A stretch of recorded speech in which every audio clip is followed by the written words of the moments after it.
This is a do-it-yourself stand-up wheelchair.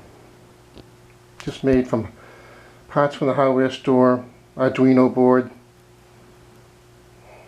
electric window motors from cars,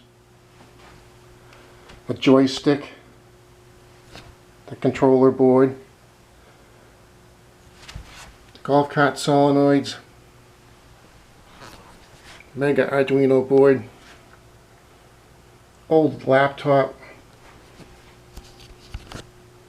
Use the joystick to go forward, backwards,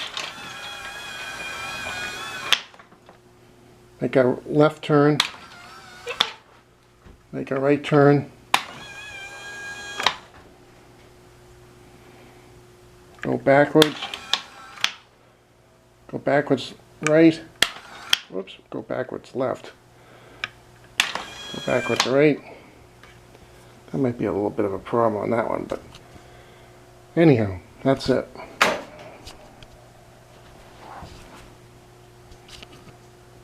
This is an actuator that helps the person stand up.